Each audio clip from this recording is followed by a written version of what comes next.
What's up, y'all? It's Mike with M-Colt Outdoors, and I just wanted to make a quick video for the Santee Cooper Lake Tour videos. I already got 1 and 2 out, and I filmed both of those in one day, and I posted those before I had any feedback, any comments. I posted them on the Santee Cooper Facebook pages, and I wanted to address, there's a lot of comments, concerns, but first thing, hit that subscribe button for me and give me a like on this video. It just helps the video reach more viewers on YouTube. But we're going to go over some of the things that people were saying, and I think they're valid. I know a lot of people were getting upset in the comments. I appreciate you taking up for me, but they were valid concerns. First thing, these videos are just a tour. It's not to show you the exact run. It's to show you areas of the lake.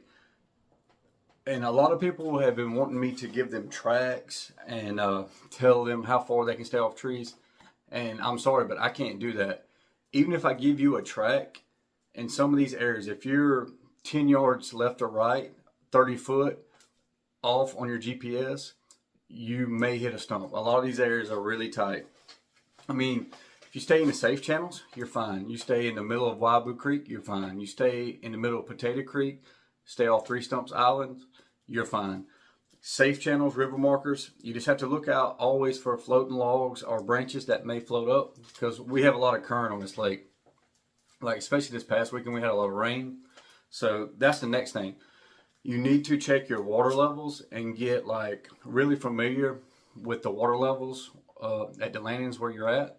It can like vary widely from at the top at Tresvance.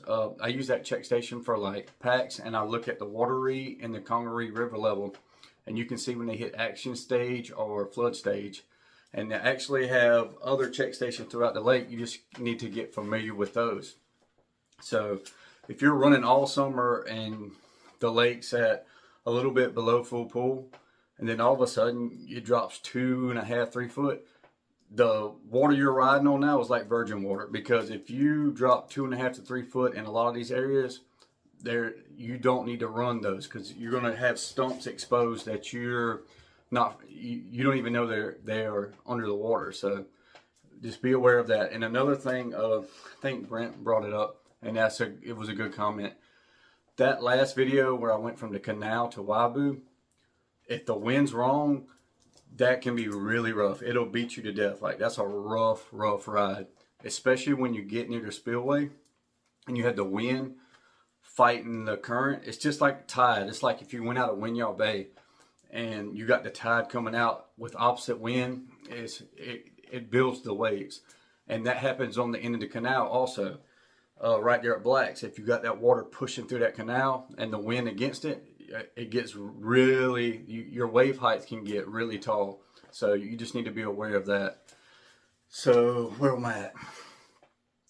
Got water levels. Oh, don't take a small boat across the flats. I mean, I call it the flats, but the open water, even in those safe channels, if a thunderstorm rolls up, it's not that it's very rough, it's dangerous. That's what I should say. You could sink your boat.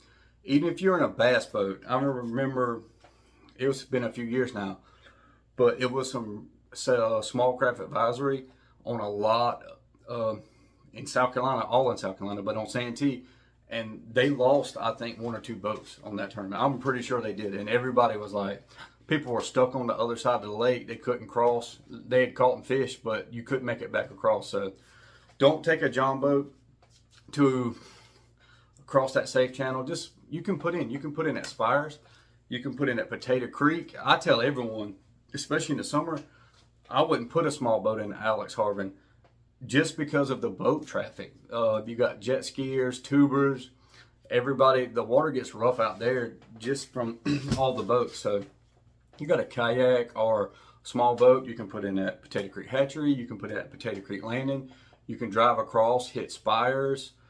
You can go to Black's and hit the canal. I mean, there's a lot of areas where you can put in a small boat and you don't have to make these long runs across the lake. But I'm about to run out of battery, so let me pause this real quick. All right, sorry about that, y'all. I was running low on memory and battery.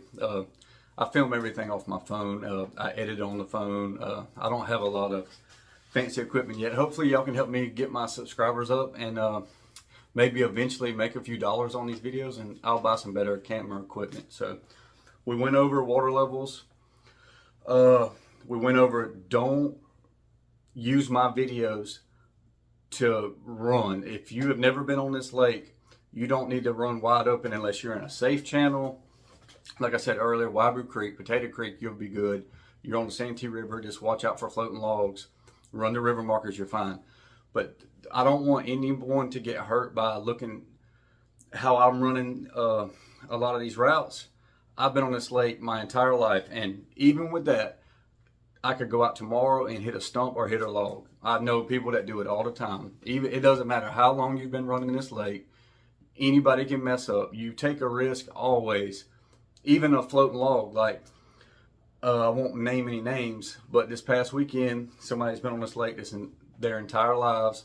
They bumped a log, and it was just it was an accident. The log had pushed up from the current on a shallow part of the lake. It's usually fine to run. Well, they hit it and caused damage to their boat. So let me see what else we got. No small boats. If you don't use my videos as exact runs, this is a lake tour. That's why I didn't put how to run. I put Santee Cooper Lake Tour. It's just a concept that I've always wanted to do, and I hope I get better at it. Oh, and there's the next thing. Everybody's talking about adding the maps. I'm going to try to do that. I got a good idea. I don't know how it's going to work. My nephew's going to help me do it. So hopefully I can have a map tracking where y'all can see the areas, not how to run, but how you can get to these areas. You need to do your due diligence. You idle or you go with someone that knows how to make these runs. Because I mean, I would feel so bad if somebody got out there, you know, and tore their boat up or either got hurt. I mean, you can't do that. I can't send you tracks, and no one can send you tracks. If you're trying to go by tracks, they can be off. If you're off 30 foot, in some places on the lake, especially Lake Marion, there's a lot of stumps, which there's a lot of stumps. We haven't even hit Moultrie. Moultrie is just as dangerous. I think Moultrie is more dangerous with the wind. There's no trees. It doesn't matter where the wind's blowing. If it's 15 to 20, you're going to catch it on that lake. So somebody's texting me. It's always something when you're filming. So Lake Moultrie, Lake Marion, same thing. Stump hazards, wind. Don't take small boats out across the big water. And I have a lot of concepts that I've got a lot of places I want to film, but just use it as I want you to use it as a reference, or I hope you can use it as a reference just to find new areas.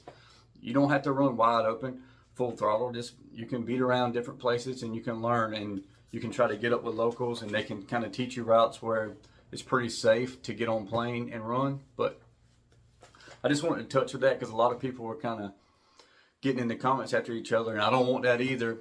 And I understand why, because it was on me. I didn't specify like, no, this lake is dangerous. If the water drops 2.5 foot, you can be in trouble with a lot of stumps. If the wind gets up and you're in a small boat or even a big boat in different areas, you can get in trouble. So I just wanted to clarify that, and hopefully I'll have a lot more videos. I'm going to try to film one every weekend, different areas, and show y'all how to get around with different areas. And I will do some. I've already thought about it. I'm going to try to take John C. when I get a day off.